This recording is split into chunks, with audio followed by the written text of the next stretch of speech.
lady has been diagnosed with right-sided breast carcinoma. লিখতে হবে না, শোন না, এইটা নিয়ে তুই এগুলো ছবিগুলো তুলে নিবি সবাই,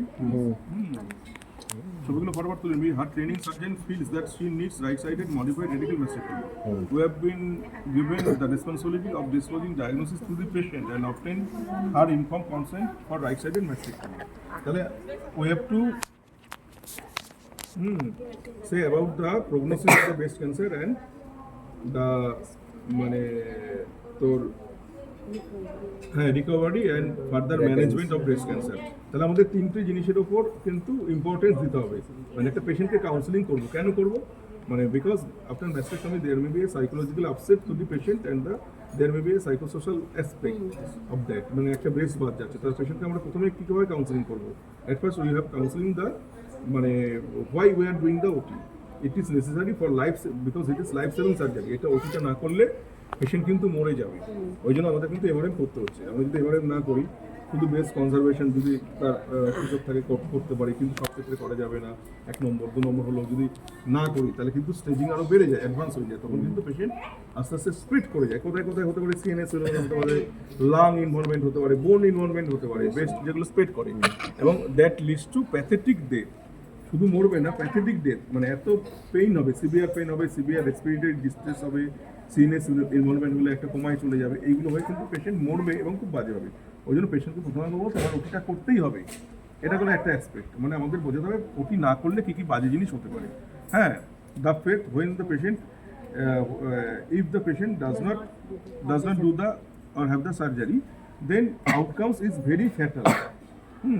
And that is আরেকটা কি হতে পারে? অ্যাডভান্স স্টেজিং, মানে স্টেজ 4 বি বা সি হয়ে গেল, একটা তোর ফাউল স্পেলিং একটা মাস হয়ে গেল।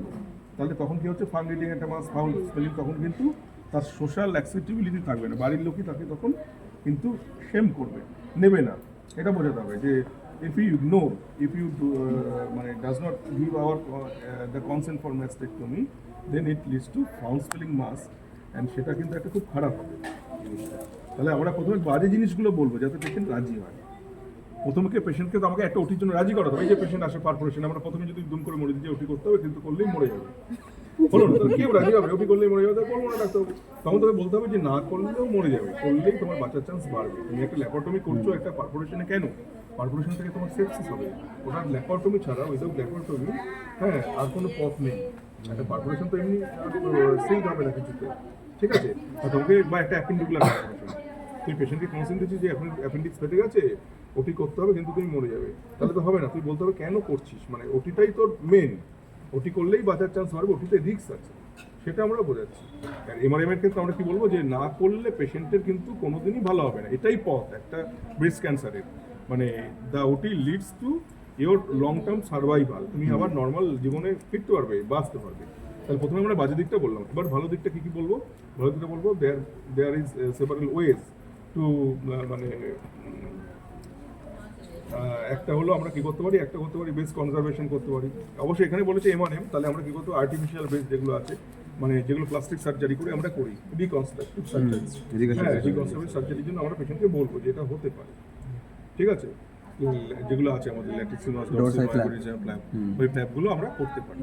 ফ্ল্যাপগুলো করে এখন কিন্তু উপায় আছে, মানে যদি পেশেন্ট তোকে অতটাই বলে, একটা গরিব গ্রামের পেশেন্ট তো সেটা বলবে না, সে শুধু তোকে বলবে যে না আমি ওটি করবো না, আমার এটা হলে আমাকে সোশ্যালি অ্যাকসেপ্টেবিলিটি থাকবে, তখন তাকে বোঝাতে হবে বাজেভাবে যে না করলে তোমার তো বেঁচেই থাকা যাবে না, তাহলে তোমাকে এটা করতেই হবে, ঠিক আছে? তারপর তুই এটা বলবি। তাহলে দুটো জিনিস নিয়ে আমরা বলবো, এটা কিন্তু সবাইকে বলতে হবে যে প্রথমে ওটা বলবো, তারপর কিন্তু আমরা ওই ট্যাপের কথাটা বলবো। তাহলে তোর কিছুটা এক্সটার্নাল কিংবা ইন্টারনাল বলতে পারবে, এই কোয়েশ্চেনগুলো তুই পেয়ে যাবি যে কী কী হতে পারে। হ্যাঁ, ব্রেস্ট কনস্ট্রাকশন কী করে করতে, রিকনস্ট্রাকশন কী করে হতে পারে, যদি ভালো অ্যান্সার দিস তাহলে একটু ভালো হবে, ঠিক আছে? এটা হলো। আচ্ছা, এবার হলো কাউন্সিলিং বিফোর ইনসারশন অফ সুপ্রাপিউবিক সিস্টোস্টমি। তাহলে আমরা কী করবো? একটা সুপ্রাপিউবিক সিস্টোস্টমি করবো। মানে কি জানিস? সিস্টোস্টমি মানে bladder. A patient has been brought to the emergency OT and is waiting for short surgical procedure like suprapubic cystoscopy, etc. How we will talk to the patient before procedure, explaining the indications and obtaining his consent. তাহলে আমরা প্রসিডিওরের আগে কীভাবে বলবো? প্রথমে বলছি ইন্ডিকেশনটাই জোর দিতে হবে। তাহলে একটা সুপ্রাপিউবিক সিস্টোস্টমি আমরা কখন করবো? দুটো ক্ষেত্রে আমরা করতে পারি, দুটো তিনটে ক্ষেত্রে। একটা হলো আমরা যখন মানে মোদ্দা কথা আমরা যখন বাইরে থেকে ইউরেথ্রাল ক্যাথেটারাইজেশন করতে পারছি না, তাহলে ইউরেথ্রাল ক্যাথেটারাইজেশন কখন হচ্ছে, যখন নিড হচ্ছে, যখন পেশেন্ট নর্মাল ইউরিনেশন করতে পারছে না। তাহলে হতে পারে patient May comes with urethral stricture, May comes with urethral injury. মানে ধর কখনো পেশেন্টকে কোনো কোয়াক ডাক্তার বা বাইরে চেষ্টা করেছে, অ্যাকিউট রিটেনশন অফ ইউরিন দিয়ে এসছে, পেশেন্টকে হয়তো ক্যাথেটার করার চেষ্টা করে ইউরেথ্রাল ইনজুরি হচ্ছে, ব্লিড করছে।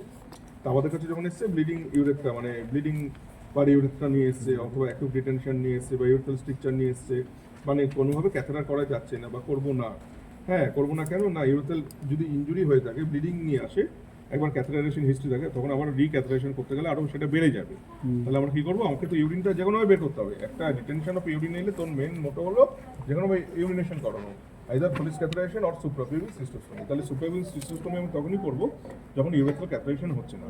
তাহলে maybe presenting with urethral injury or urethral obstruction, ঠিক আছে। তাহলে তখন আমরা ওটা প্রথমে আমরা ফলিস ক্যাথেটারাইজেশনের চেষ্টা করে পারিনি বলেই করছি। তাহলে পেশেন্টকে কী বলবো যে এটা কিন্তু মানে মেন যেটা ফান্ডা, যে it will help you by reducing the pain or irritation by voiding the bladder, 1 number. 2 number হলো it is not the permanent procedure, there is it is temporary procedure. The suprapubic catheter remains for 1 month or 2 months, then we go for definite procedure. যেমন যদি urethral injury থাকে, partial injury কিন্তু automatically resolve হয়ে যায়, মানে it takes times, it may takes 48 hours till 72 hours, then we can do urethral catheterization or patient can urinate on his own, নিজে থেকে urine করতে পারবে, তখন কিন্তু আমরা সুপ্রাপিউবিক ক্যাথেটার খুলে দেবো। But in case of urethral stricture, patient have to go to urosurgeon, মানে ওখানে আমাদের স্ট্রিকচারোপ্লাস্টি বা যে প্রসিডিউর আছে সেগুলো করতে হবে, মানে একটা ওটি লাগতে পারে।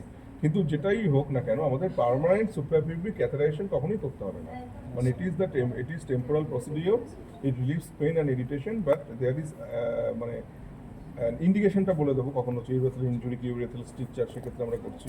বা ধর একটা প্রোস্টেট খুবই বেড়ে গেছে, হিউজ প্রোস্টেটোমেগালি, ইউরিন একেবারে অবস্ট্রাক্ট করে গেছে। আরেকটা হতে পারে তোর আরেকটা জিনিসও আছে, আরেকটা হতে পারে ইউরেথ্রাল স্টোন অনেক সময় হয়, ঠিক আছে। একেবারে ধর যেটা একেবারে মানে কি বলবো, মেমব্রেনাস ইউরেথ্রা গিয়ে কোনো স্টোন আটকে আছে, একেবারে গ্ল্যান্ড স্মেন্সের কাছে অনেক সময় স্টোন আটকে থাকে, খুবই ব্যথা হয়, সেটা আমরা কেটে বের করতে পারছি না, কিন্তু ব্লাডার ফুল হয়ে যাচ্ছে, তখন আমরা টেম্পোরারি করলাম। But then we have the option for going OT, মানে আমরা ওটি করে স্টোনটা বের করে দেবো, তারপর আবার ক্যাথেটার যদি স্টোন বেরিয়ে যায় তখন আমরা নিজ দিয়ে ফলিস ক্যাথেটার করতে পারবো, ঠিক আছে। মানে it is the procedure to evacuate the bladder, but it is not the permanent procedure. এটাই বলবো, যদি স্ট্রিকচার থাকে তাহলে ইউরোসার্জন ওটি করে স্ট্রিকচার ঠিক করবে, তারপর আমরা বের করে দেবো। যতদিন ওটা ঠিক হচ্ছে ততদিন আমরা করবো। ইউরেথ্রাল ইনজুরি থাকলে তারও প্রসিডিউর আছে, এটা ওটি বা অটোমেটিক্যালি হিল হবে, বা ইউরেথ্রাল স্টোন থাকলে সেটাকে আমরা বের করে তারপর আমরা ওটা করবো, ঠিক আছে। তাহলে সুপ্রাপিউবিক ক্যাথেটারাইজেশন ইন্ডিকেশন হলো 3-4টে, স্ট্রিকচার হতে পারে, ইউরেথ্রাল ইনজুরি হতে পারে, ইউরেথ্রাল স্টোন হতে পারে, ইউরেথ্রাল অবস্ট্রাকশন হতে পারে। কিন্তু আমরা যেটা কাউন্সিলিং করবো কি না, it is not the permanent procedure, it is temporary procedure to relieve immediate irritation. মানে একটা খুব ইরিটেট হয়, একটা ব্লাডার যদি ফুল হয়ে থাকে না, তখন খুব ইরিটেট হয়। মানে তুই দেখবি অনেকক্ষণ ঘন্টা পর ঘন্টা যদি আমরা একটা লং মানে জার্নি করছিস, নামতে পারছিস না, ধর করোনার সময় গাড়িতে যাচ্ছিস, দেখবি 12 ঘন্টা গাড়ি থেকে নামতে পারছিস না, ব্লাডার ফুল আছে, দেখবি প্রচন্ড একটা ইরিটেট হয়, সেটাকে মানে রিলিভ করার জন্য আমাদের টেম্পোরারি ওই মেজারটা করা, ঠিক আছে। আচ্ছা, এইটা খুব একটা বাজে জিনিস, creation of stoma. A 45 years old male patient has been diagnosed with carcinoma lower rectum, ঠিক আছে। His treating surgeon is planned for doing abdominoperineal APR করবে। How will you counsel the patient regarding post-operative life with a permanent stoma?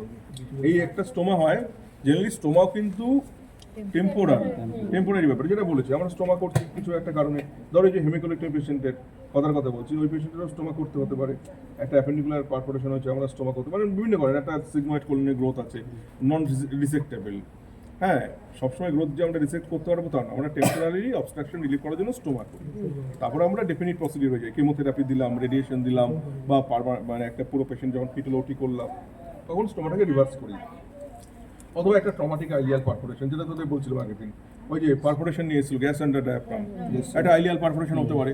তুই ileal perforation দেখলি যে তোর anastomosis করার মতো নয়, ধর 3-4 দিন মানে 5-6 দিন পুরনো হয়ে আছে, ওল্ড পারফোরেশন, তাহলে তুই গাঁটটাকে খুলে দেখলি যে অ্যাবডোমেন ওপেন করলি, দেখলি যে পাসে পুরো ভরে গেছে, পাস টুল এগুলোই ভরে গেছে, সেই গাঁট কিন্তু আমরা অ্যানাস্টোমোসিস করি না, স্টোমা করি দিই। স্টোমাটা হলো সেফ সাইড। কেন অ্যানাস্টোমোসিস করলে অ্যানাস্টোমোসিস মানে তো ভেতরে সুচারিং, সেই সুচার নেবে না, ঠিক আছে? যদি মানে গাট না থাকে, অ্যাবডোমেন যদি কন্টামিনেটেড হয় তাহলে কিন্তু নেয় না। যেমন আমরা কন্টামিনেটেড একটা যদি নিয়ে আসে, আমরা ডিলেট প্রাইমারি উন্ড ক্লোজার করি। ধর একটা পেশেন্ট আরটিএ নিয়ে এসছে, দেখি এই জায়গাটা খুবই কন্টামিনেটেড, তখন আমরা কি করি, স্যালাইনে মাছ দিয়ে ব্লিডিংটা ইনিশিয়ালি বন্ধ করে প্রেশার ব্যান্ডেজ করি, তারপর পরের দিন ড্রেসিং করে আমরা ডিলেট প্রাইমারি উন্ড হিলিং করি, ঠিক আছে? অনেক সময় ডিলেট প্রাইমারি অনেক ক্ষেত্রেই করা যায়। বা একটা অ্যাপেন্ডিকুলার পারফোরেশন আমরা যদি স্কিনটা ক্লোজ করি, অনেক সময় স্কিন ইনফেকশন হয়ে যায়, সার্জিক্যাল সাইট ইনফেকশন, অনেক সময় ডিলেট প্রাইমারি উন্ড ক্লোজার করি, মানে ওখানে গজ পিস দিয়ে রেখে দিই, 2 দিন পর ড্রেসিং করে তখন আমরা সেলাইটা করি। এগুলো কন্টামিনেটেড উড ইমিডিয়েট সেলাই করতে নেই। তেমনি স্টোমা আমরা করে নিলাম, কিন্তু আইলোস্টোমি করার পর আমরা কিন্তু মানে আইডিয়ালি 6 সপ্তাহ পর, আমরা এখানে দেরি করে করি, ধর 3 মাস 4 মাস পর করি। পেশেন্টের যখন নিউট্রিশন স্ট্যাটাস বা তো সেপ্টিসেমিয়া কারেক্টেড হবে, নিউট্রিশন ইমপ্রুভ হবে, অ্যানিমিয়া থাকবে না, তখন আমরা স্টোমা রিভার্সাল করি। কিন্তু এই ক্ষেত্রে একটা রেকটাল গ্রোথ যদি থাকে তাহলে কিন্তু পার্মানেন্ট স্টোমা করতে হয়, কারণ আমাদের তো কোলেক্টমি করতে হবে, এন্ড কোলেক্টমি মানে পুরো টোটাল কোলেক্টমি, হ্যাঁ এরকম করতে হচ্ছে, বা অ্যাবডোমিনাল পেরিনিয়াল রিসেকশন, এইগুলোর ক্ষেত্রে আমাদের কিন্তু পার্মানেন্ট স্টোমা করতে হয়। এটা কিন্তু তাহলে খুবই প্যাথরিক ব্যাপার। তো এখানে তো কাউন্সিলিং এর একটাই ব্যাপার, পার্মানেন্ট স্টোমা নিয়ে আসে মানে পেশেন্টকে তুই এরকম বলতে পারবি না যে না কিছুদিন পর আমরা স্টোমা রিভার্সাল করবো, ঠিক হয়ে যাবে। Permanent stoma, you have to do permanent stoma, then you counselling the patient for যে এই ওটিটা কেন করছি, এটাই বলতে হবে যে এই ওটিটা না করলে আপনার একটাই ট্রিটমেন্ট হলো যে আপনার এই ওটিটা করা, এই অপারেশনটা না করলে কিন্তু আপনার ক্যান্সার থেকে যাবে, আপনি কিন্তু বাঁচবেন না 6 মাসের বেশি, প্রগনোসিস ইজ ভেরি ব্যাড। অর্থাৎ আপনাকে you have to do this operation and for this permanent স্টোমাই রাখতে হবে। কিন্তু এটা বলতে হবে যে মানে ওই কোলোস্টোমি ব্যাগ নিয়ে স্টোমাক করে তারপর ড্রেস আপ করে আপনি কিন্তু কাজ করতে পারবেন, ঠিক আছে? কোলোস্টোমি ব্যাগ যেগুলো আমরা পার্মানেন্ট ব্যাগ লাগাই, সেখানে কি থাকে, একটা স্টুলের রিজার্ভার থাকে, স্টুলটা কানেক্টেড হচ্ছে, ওটা ক্লিপ থাকে, ক্লিপটা খুলে দিলে স্টুলটা বেরিয়ে যায়। ধর নর্মালি ওর কানেক্টেড হলো, একটা যখন ওয়েট হলো তখন ও নিজেই খুলে দিল কোথাও একটা, ওটা নিয়ে কিন্তু মোটামুটি কাজ করতে পারবে। জিনিসটা খুবই প্যাথেটিক, কিন্তু এই ক্ষেত্রে তো আর কোনো অপশান নেই, মানে ওকে মেন এমফাসাইজ করতে হবে আমাদের যে আপনাকে ওটিটা করতেই হচ্ছে, ওটিটা না করলে আপনি কিন্তু বাঁচবেন না। For your better survival you have to do this OT and we have to do permanent colostomy, then postoperatively you maintain your life with this stoma, ঠিক আছে? এইটা খুব বাজে আর কি, এই টপিকটা মানে কিছু বলার নেই, কারণ এই ওটিটাও করতে হচ্ছে, পার্মানেন্ট স্টোমার কি করবে, কিন্তু স্টোমা থাকা মানে খুবই বাজে, পেশেন্টের বাড়ির লোকের সবারই খুব মুশকিল। কিন্তু এখানে ওই একটাতেই তাহলে তোকে জোর দিতে হবে যে you have to must be operated, কেন না করলে মরে যাবে পেশেন্ট, এই ক্যান্সারের আর কোনো অ্যান্সার নেই, এটাই অ্যান্সার, ঠিক আছে? হ্যাঁ, পেশেন্টেরই করতে হবে। আচ্ছা এবার দেখ, ডায়াবেটিক ফুড নিয়ে বলেছে, a 70-year-old diabetic patient has presented with dry gangrene. তাহলে একটা হয় ওয়েট গ্যাংগ্রিন, যেগুলো ফাউল স্মেলিং হয়, একটা ডাইগ্যাংগ্রিন, পুরো তোর নেক্রোসটাই কালো হয়ে যায়, ঠিক আছে? অফিস দেখুন আঙুলটা পুরো কালো হয়ে গেছে, আমরা অ্যাম্পুটেট করি। Of his right leg and foot, his treating doctors are planning right sided below knee amputation. How to approach the patient, disclose the treatment with and option consent for amputation. এটাও কিন্তু অনেকটা এমআরএম এর মতো। তাহলে পেশেন্টের একটা সাইকোলজিক্যাল আপসেট হচ্ছে যে একটা পা বাদ যাচ্ছে, কিন্তু আমাদের যেটা বোঝাতে হবে, we have two council the patient that it is necessary for your survival. মানে ডাইগ্যাংগ্রিন হয়েছে, আমরা কালার ডপলার করে দেখেছি যে এত অবধি ধর, হ্যাঁ কতটা ইনভলভমেন্ট আমরা কালার ডপলার করে বুঝতে পারি, মানে level of amputation we have to decide from colour Doppler কতটা ইনভলভমেন্ট হয়েছে। তাহলে এখানে আমরা কালার ডপলার করে দেখেছি, ওর বিলোনি অ্যাম্পুটেশন করতে হবে। ইফ পেশেন্ট নট অ্যাগ্রি, তাহলে কি হবে, দিনের দিনে ওটা তো আরও অ্যাসেন্ডিং হবে। হ্যাঁ, যদি পেশেন্ট প্রথমেই ডিসিশন নিত, হয়তো একটা আঙ্গুল কি দুটো আঙ্গুল বাদ দিলেই হতো, অ্যাম্পুট করলেই হতো, ঠিক আছে? তারপর অনেক সময় জাস্ট ফুট অব্দি অ্যাম্পুট করতে হয়, তারপর বিলোনি, যদি না হয় পুরো পাটাই বাদ যায়, মিড থাই অব্দি অ্যাম্পুট করতে হয়। তাহলে it is the procedure you have to do at first, মানে যত তাড়াতাড়ি করতে হবে ততই ভালো, নাহলে কিন্তু পরে মিড থাই অব্দি অ্যাম্পুটেশন করতে হবে, অতএব আপনাকে বিলোনি অ্যাম্পুটেশন করতে হবে, ঠিক আছে? বুঝতে পেরেছিস? তার সঙ্গে ডায়াবেটিক, যেহেতু ডায়াবেটিক পেশেন্ট, সুগার কন্ট্রোল করতে হবে।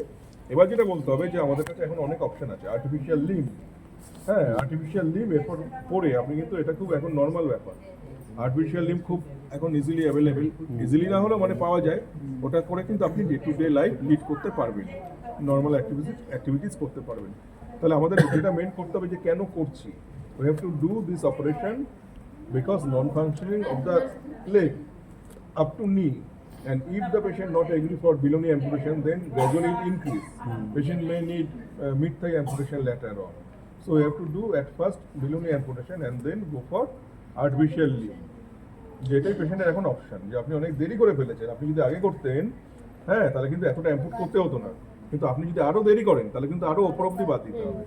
এবং আপনার কিন্তু অত ভয়ের কিছু নেই, কারণ এটা আপনার প্রয়োজনেই করে, এতটা আপনাকে এখন মানে এই পাটা অকেজ হয়ে গেছে, এরপর দিনে দিনে বাড়বে। যে ফেলে রাখবেন যে করবেন না এতটা বাদ যাচ্ছে, যেমন ওই পাটা থেকে যাক, পেশেন্ট ভাবতেই পারে এক না কাটবো পড়ে রইলো, তা তো লাভ নেই। আরও বলতে হবে যে ডায়াবেটিক পেশেন্ট আপনার এতটা এসছে, এরপর কিন্তু আরও বাড়বে, অ্যাসেন্ডিং ইনফেকশন, তখন কিন্তু আপনার কিন্তু আরও বেশি বাদ দিতে হবে। এখন বিলোনি যেটা আছে সেটা মিড থাই অবধি বাদ দিতে হবে, ঠিক আছে? ওর থেকে আপনি বিলোনি অ্যাম্পুটেশন করবেন, তারপর আমাদের আর্টিফিশিয়াল লিম্বের ব্যবস্থা করতে হবে, ঠিক আছে? তাহলে এমআরএম আর এটার ক্ষেত্রে কিন্তু আমাদের পোস্ট অপারেটিভ ওই আর্টিফিশিয়াল লিম্ব বা ওইটা ফ্ল্যাপ এগুলোর কথা বলতেই হবে, ঠিক আছে? এই দুটো গেল। পার্মানেন্ট স্টোমার ক্ষেত্রে কিছুই বলার নয়, ওটা খালি বলতে হবে যে এপিআর না করলে মরে যাবেন, সেই ব্যাপারটাই। ওটা খুবই বাজে আর কি। আর মাঝখানে হলো তোর স্টোমা না সুপ্রাপিউবিকটা বরং বলার জন্য অনেক কিছুই আছে ওখানে। মেন যেটা এমফাসাইজ করতে হবে, যেটা পার্মানেন্ট প্রসিডিওর নয়, টেম্পোরাল প্রসিডিওর, আমাদের অপশন আছে কমানোর জন্য, ইমিডিয়েট রিলিফ হবে, তারপর আপনাদের ডেফিনিট সার্জারি বা ডেফিনিট প্রসিডিওর করতে হবে।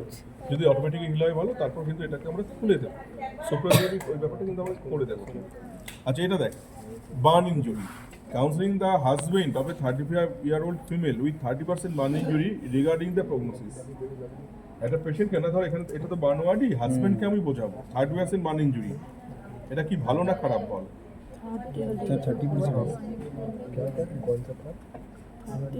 না, এটার একটা ডায়লেমা আছে, সেটা হলো যে যেটা আমি জোর দিতে বলেছিলাম 30% বার্ন ইনজুরি খালি লেখা আছে, but there is no mentioning at the site of the burn injury. The prognosis of the burn injury depends on মানে মাল্টিপল ফ্যাক্টরস।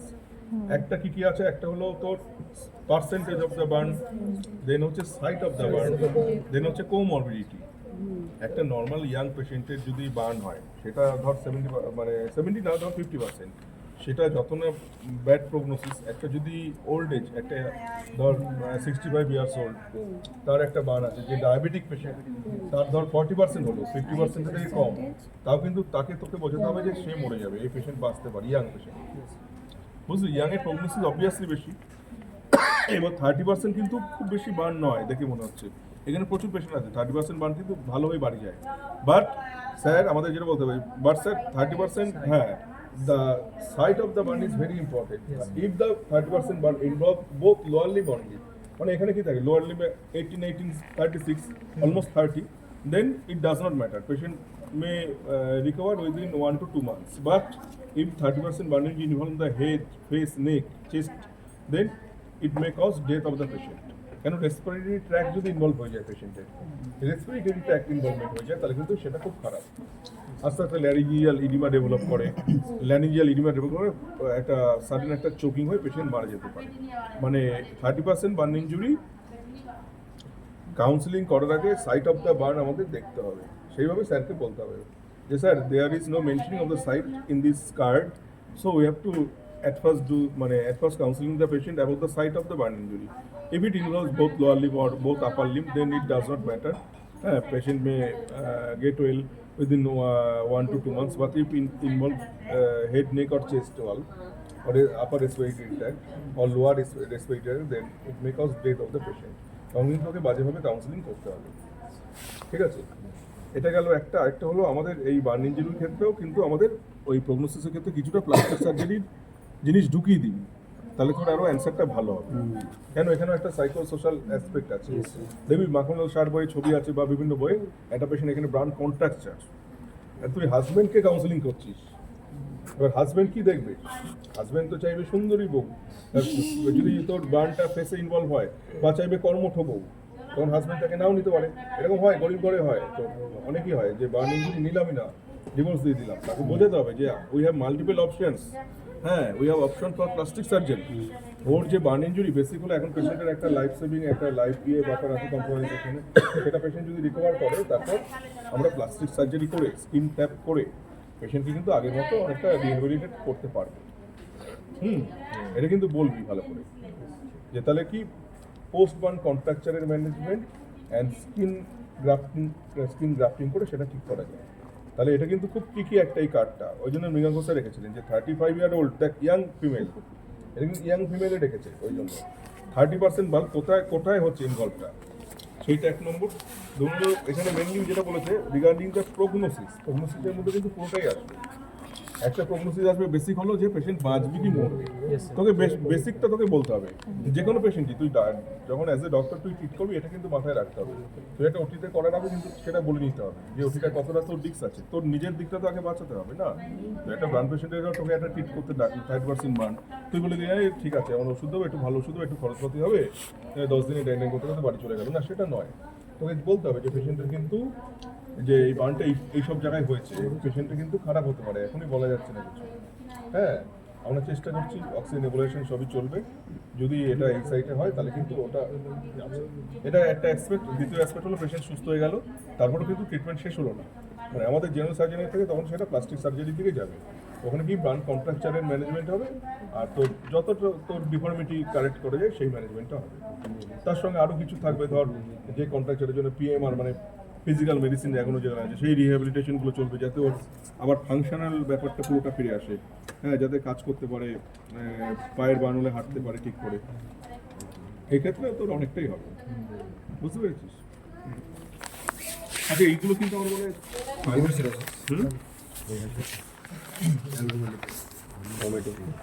হয় যেটা বলতে এগুলি লাগবে, এটা জেনেছিস এসছিল এবার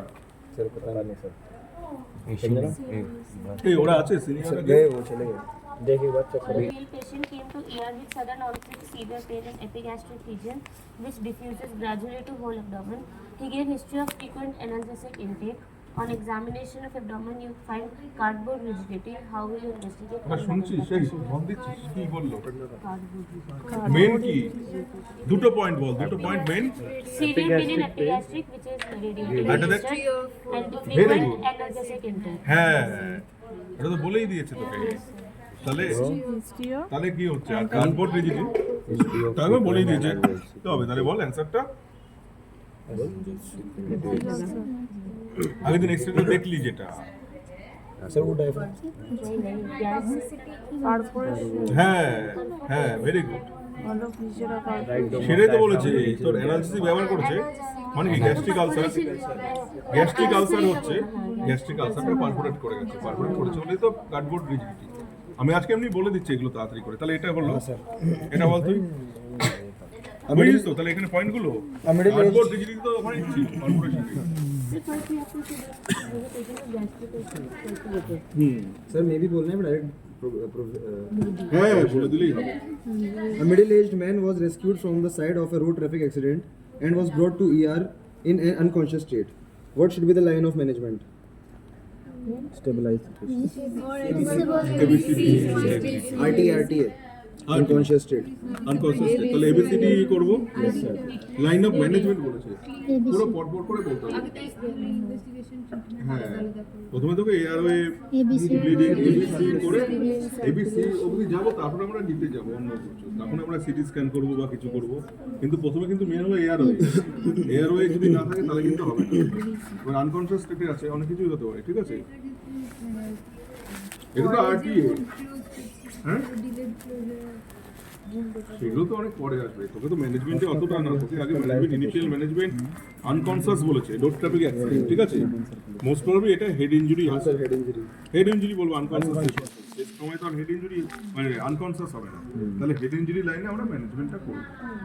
হেড ইনজুরি লাইনে ম্যানেজমেন্ট করে তাহলে আমরা এবিসিডি ফলো করবো, এবিসিডি ফলো করে পেশেন্টকে ফ্লুইড দিয়ে রিসার্সিটেট করবো, অক্সিজেন দেবো, তারপর গো ফর ডেফিনিট কি না সিটি স্ক্যান না করলে তো ধরা পড়বে না, এনসিসিটি ব্রেন করাবো, ঠিক আছে? এনসিসি ব্রেনে আমরা দেখবো whether there is তাহলে কি পেতে পারি, একটা হতে পারে হেমারেজ, কন্ডিশন থাকতে পারে মানে হেমারেজ, সাবডুরাল হেমারেজ হতে পারে, এক্সট্রাডুরাল হেমারেজ হতে পারে, আর হতে পারে কি আমাদের ফ্র্যাকচার থাকতে পারে, সাব অ্যানাটমিক হেমারেজ হতে পারে, আর আমাদের ডিপ্রেসড কালস ফ্যাক্টর থাকতে পারে, আর হতে পারে কিছুই নেই।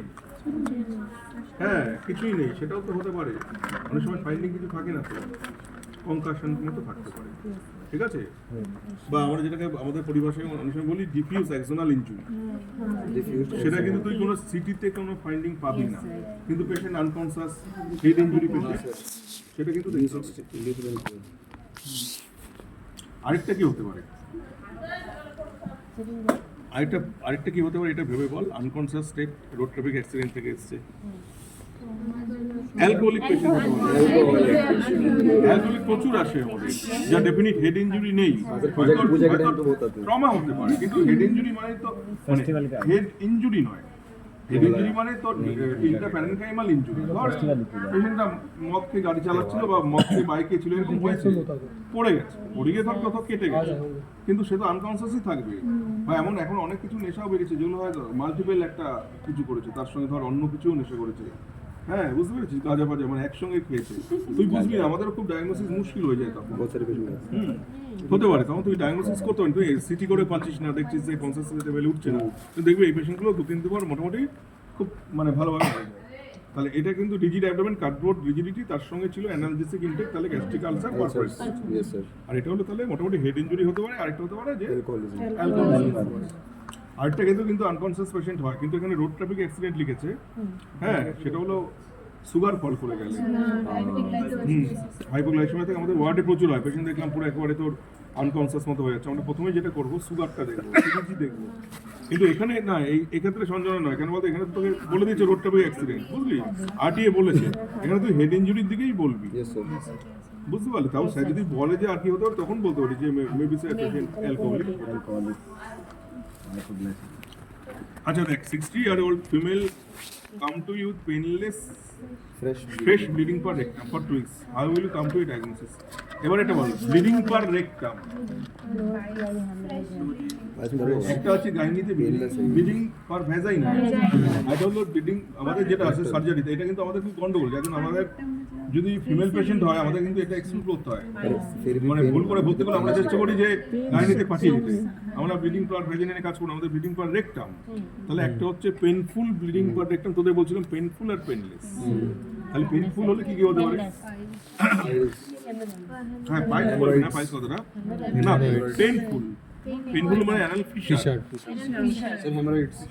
অ্যানাল ফিশার না, হেমারেজে তোর পেনফুল হবে না, anal fissure if associated with fissure, তখনই তোর ফিশারটা মানে কি, ফিশার মানে তোর স্পিংটার টোনটা অনেকটা, স্পিংটারটা কনস্ট্রিক্ট করে গেছে, ঠিক আছে, স্পিংটার টোনটা অনেকটা ইনক্রিজ করে গিয়ে এটা কনস্ট্রিক্টেড হয়ে গেছে, এবার হার্ট স্টুল, মানে স্টুলটা বেরোতে পারছে না, খুব সরু হয়ে গেছে, ন্যারোয়িং অফ দ্য ওয়ে, স্টুলটা যখন বেরোচ্ছে পেশেন্ট কি হিস্ট্রি দেবে, খুব ব্যথা, মানে ও যখন স্ট্রেন করছে স্টুলটা বার করতে পারছে না, হার্ট স্টুল বের করতে পারছে, ওই জন্য প্রচন্ড চাপ দিতে হচ্ছে, চাপ দিলেই ব্যথা হচ্ছে, সিম্প্যাথেটিক স্টিমুলেশন হচ্ছে, আর তার সঙ্গে তোর এই যে এরকম দাগ দাগ হয়ে যাচ্ছে, বলবে কাটা কাটা জ্বালা জ্বালা লাগছে, একটা জ্বালা জ্বালা করে ইরিটেশন হয়, মানে অ্যানাল ফিশারে কেটে কেটে কেটে কেটে যায়, ওই জন্য আমরা সুপ্রালফেট মলম দিই, অয়েন্টমেন্ট দিই।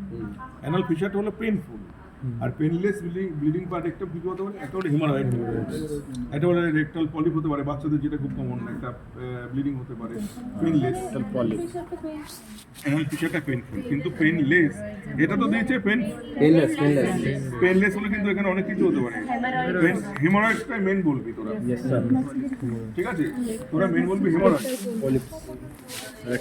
হ্যাঁ। এবার বলছি এই পেনলেস ব্লিডিং, ফ্রেশ ব্লিডিং বললে কিন্তু অনেক কিছু হতে পারে, ফ্রেশ ব্লিডিং বলেছে, তাহলে ওখানে আমাদের কি ছিল, হিমাটোচেজিয়া যেটাকে বলেছে, ম্যালিনা নয়, ম্যালিনা ডার্ক আপার জিআই চলে গেল, তাহলে লোয়ার জিআই ব্লিডিং হতে পারে, হিমাটোচেজিয়া যেটাকে বলছে, হিমাটোচেজিয়া, ঠিক আছে। তাহলে ওর মধ্যে কি কি হতে পারে, অনেক কিছু হতে পারে, একটা রেকটাল সিও কিন্তু প্রেজেন্ট করতে পারে, ওই জন্য কিন্তু ওই ক্ষেত্রে আমাদের কোলোনোস্কোপি মাস্ট, ওই ক্ষেত্রে যদি how we come to a diagnosis, মানে we have to do first digital rectal examination, DRE করে আমরা কি দেখবো, স্পিংটার টোনটা দেখবো, whether there is any mass, whether there is মানে এনি ব্লাড, আমাদের দেখবো, গ্লাভস পরে দেখবো, পেশেন্ট বলছে ব্লিডিং, গ্লাভস পরে ডিআরই করে ব্লিডিং নাও পেতে পারি, বা স্ক্যানিং অফ ব্লিডিং পেতে পারি, তারপর আমরা প্রক্টোস্কোপি করব। ফিশারের ক্ষেত্রে প্রক্টোস্কোপি করব না, পেইনফুল কন্ডিশনে আমরা প্রক্টোস্কোপি করি না, কিন্তু পেনলেস কন্ডিশনে আমরা প্রক্টোস্কোপি করব, করে দেখবো। প্রক্টোস্কোপিটা কি করব, লোকাল জায়গার মানে আমরা হিমোরয়েডটা আইডেন্টিফাই করব। হিমোরয়েড যেটা হয় কমনলি তো 3, 7 and 11 o'clock position of hemorrhoid, number of hemorrhoid, whether there is bleeding hemorrhoid, এটা দেখতে পারবো যে হিমোরয়েড আছে এবং ব্লিডিং হচ্ছে, ব্যাস ডায়াগনোসিস হয়ে গেল। কিন্তু আমরা ডিআরই করলাম, পেলাম না ফাইন্ডিং, বা প্রক্টোস্কোপি করলাম, পেলাম না ফাইন্ডিং, তাহলে কিন্তু আমাদের কোলোনোস্কোপি করে দেখতে হবে, ঠিক আছে। আর ডিআরই করে আমরা একটা হতে পারে যে দেখছি ব্লিডিং আছে, একটা মাসও হতে পারে, তখন কিন্তু বুঝতে পারি যে রেকটাল মাস হতে পারে, হ্যাঁ, বা লোয়ার যে কোনো একটা প্যাথোলজি হতে পারে, ঠিক আছে। অনেক সময় তো লোয়ার যে কোনো একটা আলসারও হতে পারে ওরকম। তাহলে পেনলেস ব্লিডিং ক্লিয়ার হলে how will come to a diagnosis, তাহলে ডায়াগনোসিস ফার্স্ট হলো digital rectal evaluation DRE, then proctoscopy, then colonoscopy, ঠিক আছে। তিনটে, তখন আপার জি এন্ডোস্কোপি বলবি না, ঠিক আছে। আপার জি এন্ডোস্কোপি কখন করো, যদি মেলি না থাকে, মেলি নিয়ে এসে, কারণ এখানে বলেছে পেনলেস ফ্রেশ ব্লিডিং, ঠিক আছে, পেনলেস। তাহলে আমরা পেনলেস বলেছে মানে আমাদের ইয়ে হতে পারে, মানে আমাদের ইয়ে নয়, ফিশার নয়, হেমোরয়েড হতে পারে। মেন হলো তোদের বলবি হিমোরয়েড, হিমোরয়েড হতে পারে, বাচ্চাদের ক্ষেত্রে রেকটাল পলিপ হতে পারে, অথবা লোয়ার যে কোনো প্যাথোলজি হতে পারে, মেবি কোনো সিএ হতে পারে। স্যার ফিস্টুলা হলে কি মানে পেন হবে না পেন হবে? ফিস্টুলার ক্ষেত্রে পেন হতে পারে, না হতে পারে। ফিস্টুলার যদি অ্যাবসেস থাকে সঙ্গে অ্যাসোসিয়েটেড, তখন পেইনফুল হয়। তুই দেখলে একটা ডিসচার্জিং সাইনাস মতো, মানে বাইরে থেকে দেখলে একটা ফুটো আছে, একটু একটু পাস বেরোচ্ছে, সেই সময় এটা পেইনফুল। ম্যাক্সিমাম সময় ফিস্টুলা পেনলেস। ফিস্টুলা পেইনফুল হলে আমরা ওটি করি না, অ্যান্টিবায়োটিক দিয়ে রাখি। আর যখন পেনলেস থাকে তখনই ফিস্টুলা আমরা ফিস্টুলোগ্রাম করে ওটি করি।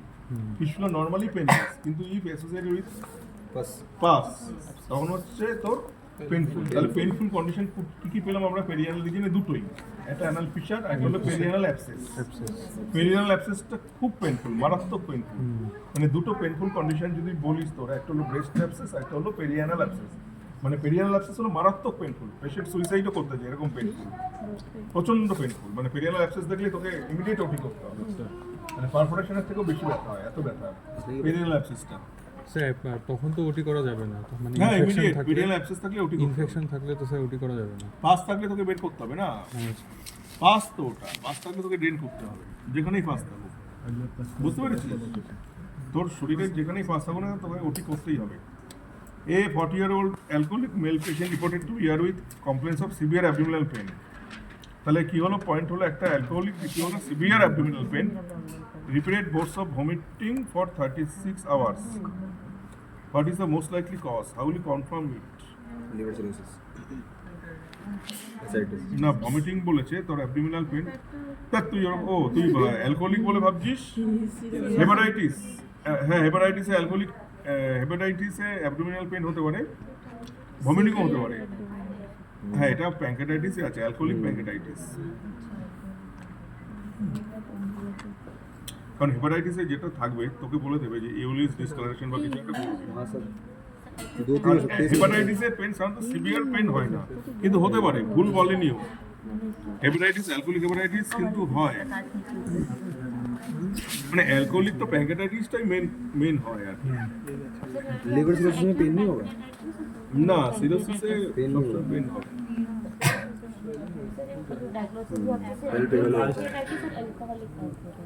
alcoholic pancreatitis। ও তো অ্যাকিউট অ্যালকোহলিক প্যাঙ্কেটাইটিস, হ্যাঁ দুটোই হবে। অ্যালকোহলিক তো বলেইছি, তুই অ্যাকিউট প্যাঙ্কেটাইটিসই বলবি।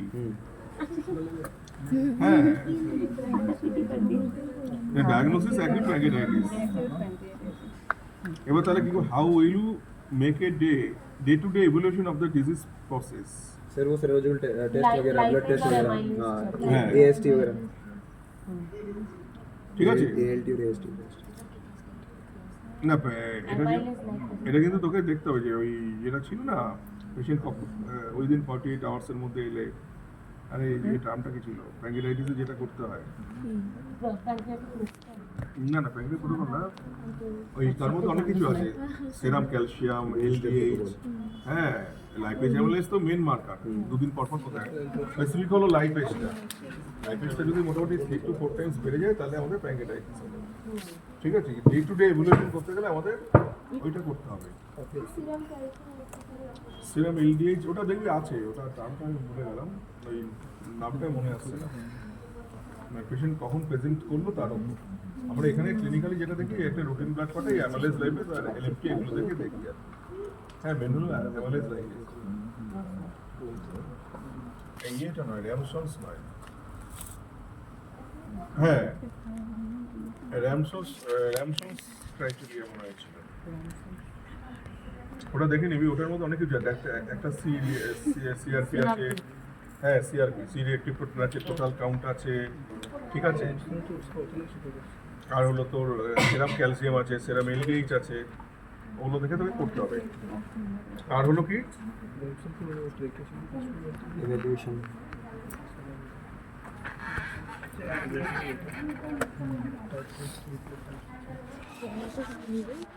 দেখ ডে টু ডে এভলিউশন, তাহলে আমাদের পেনটা কতটা কমছে, ঠিক আছে, তার সঙ্গে আমাদের যে মার্কারগুলো সেগুলো কতটা হচ্ছে আর কি, মানে সেরাম যে মার্কারগুলো সেগুলো পেনটা কতটা কমছে, ভমিটিং কতটা হচ্ছে, অ্যাবডোমেন কতটা সফট হচ্ছে, সেগুলো দেখে আমাদের ঠিক করতে হবে। এমন হয়েছে যে দেখা যাচ্ছে অ্যাবডোমেন সেটেল করে গেছে, অ্যাবডোমেন শর্ট, বাট লাইফেজ লেভেলটা পারসিস্টেন্টলি হাই, তখন কিন্তু পেশেন্টকে আমরা ডিসচার্জ করতে পারি না। হ্যাঁ আমরা মোটামুটি চেষ্টা করি লাইফেজটা যখন মোটামুটি কন্ট্রোলেবল একটা ইয়েতে চলে আসে, ডট 2 টাইমস চলে এলো, তখন আমরা ডিসচার্জ করি। হ্যাঁ মানে এমন হয়েছে আমাদের পেশেন্ট 3 সপ্তাহ ধরে লাইফে বেশি আছে, ওগুলো কমতে চাইছে না। এবার যদি এত কিছুর পরেও আমরা অ্যান্টিবায়োটিক দিলাম, এনপিএম করে রাইস টিউব করে রাখলাম, ফ্লুইড দিলাম, তারপরে পেশেন্টের দেখছি যে লাইফেজ কিছুতেই কমছে না, হ্যাঁ অ্যাভারেজ লাইফেজ বেড়ে থাকে, টোটাল কাউন্ট বেড়ে থাকে, তখন আমরা কিন্তু লাস্ট যেটা করবো সিইসিটি হোল অ্যাবডোমেন অথবা CECT whole abdomen with pancreatic protocol. CECT whole abdomen এটা আমরা করবো। ডে টু ডে এভলিউশন বলেছে তো, ওটা হলো পরে বলবি। প্রথম হলো ক্লিনিক্যাল অ্যাসেসমেন্ট, দেন তোর বায়োকেমিক্যাল অ্যাসেসমেন্ট, ফলোড বাই হলো তোর রেডিওলজিক্যাল অ্যাসেসমেন্ট সিইসিটি।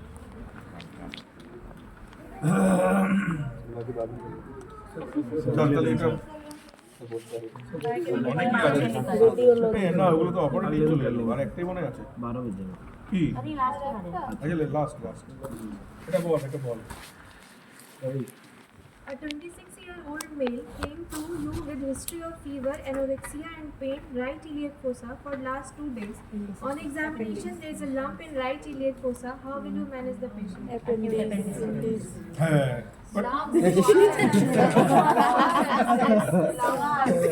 बस यही ऐसे बोलना एग्जाम में। নাম বলে দিয়েছে না, ओवर कॉन्फिडेंस। তুই যেটা বললি সেটা ঠিক আছে প্রথমে, তাহলে অ্যাকিউট অ্যাপেন্ডিসাইটিস ছিল, সেটাই লাম্পে কনভার্ট হয়ে গেছে, তাহলে তখন আমরা ওটি করবো না, ওটাই বলেছে। কি বলেছিল লাস্টে manage, How will you manage the patient? তাহলে যখন আমরা তোকে বলেছিলাম আগে যে অ্যাকিউট অ্যাপেন্ডিসাইটিসে যেগুলো ফেথ হয়, এটা তোকে জানতে হবে একটা কি কি হতে পারে। অ্যাকিউট অ্যাপেন্ডিসাইটিস যখন ব্যথা ছিল সেটা সাবসাইড করলো, সাব অ্যাকিউট মতো হয়ে গেল প্রেজেন্টেশন, আমরা ওয়েট অ্যান্ড ওয়াচ করে। অ্যাকিউট অ্যাপেন্ডিসাইটিস থাকলে কিন্তু ওটি করতে হয়, কিন্তু তোর কাছে পেশেন্ট পরে এসছে, প্রেজেন্টেশন আফটার 5 days, ব্যথা কমে গেছে, ঠিক আছে, তখন তুই কিন্তু সেটাকে ওটি করবি না, দেখতে পারিস, পরে প্ল্যান করে রিকারেন্ট অ্যাপেন্ডিসাইটিস বা সাব অ্যাকিউট বলে ছুটি করতে পারিস। এবার অ্যাকিউট অ্যাপেন্ডিসাইটিস থেকে সেটা হতে পারে পারফোরেট করে গেছে, পেরিটোনাইটিস নিয়ে আসে, ইমিডিয়েট ল্যাপারটমি করতে হবে, যেটা বিশেষ করে বাচ্চাদের হয়, মেল বাচ্চাদের বা মেল বলে নয়, বাচ্চাদের হয়, বাচ্চাদের অ্যাপেন্ডিক্স ফেলে রাখতে নেই, যার জন্য বলে পারফোরেট করে যেতে পারে। আরেকটা কি হতে পারে, অ্যাপেন্ডিক্স দেখলি যে ওটা লোকালাইজেশন হয়ে গেছে, মানে ব্যথা কমে গেছে, বমি কমে গেছে, যেটা অ্যালভিডারও ক্রাইটেরিয়া আছে অ্যাপেন্ডিসাইটিসের ক্ষেত্রে। অ্যাকিউট অ্যাপেন্ডিসাইটিসে অ্যালভিডারও স্কোরিং আছে, দেখবি হ্যাঁ, মেন্টাল স্কোরিং দেখবি 10 আছে, 10 পয়েন্টস, তখন আমরা ওটিটা করবো, সেটা হলো তোর বুঝলি মেন্টালস, দেখবি ওটা দিয়ে হয়। এবার সেটা দিয়ে আমরা দেখলাম, দেখে আমরা ওটি করবো কি করবো না ঠিক করলাম। যদি সেটা ওটিটা কোনো কারণে না হয় বা পেশেন্ট ডিলেট প্রেজেন্টেশন হয়, সেটা অনেক সময় লাম্প হয়ে যায়, লাম্প হলে কিন্তু ব্যথা কমে যাবে, জ্বর কমে যাবে, তখন কিন্তু আমরা ওটি করবো না। তখন অ্যাপেন্ডিকুলার লাম্পের ম্যানেজমেন্ট আমরা কি করবো, কনজারভেটিভ, যেটাকে বলে অজনাসেরিন রিজিম। অজনাসেরিন ওটা হলো একটা conservative management for 7 to 10 days, followed by discharge, followed by interval appendectomy after 6 weeks। তারপরে তখন আমরা একটা সিটি স্ক্যান করে বা ইউএসজি করে দেখে নেব, ঠিক আছে। তাহলে এখানে যেটা হয়েছে, পেশেন্টের একটা রাইট ইলিয়াক ফসায় পেন অ্যাবডোমেন ছিল, বমি ছিল, মানে অ্যাকিউট অ্যাপেন্ডিসাইটিস ছিল, তারপর সেটা লাম্পে কনভার্ট হয়েছে।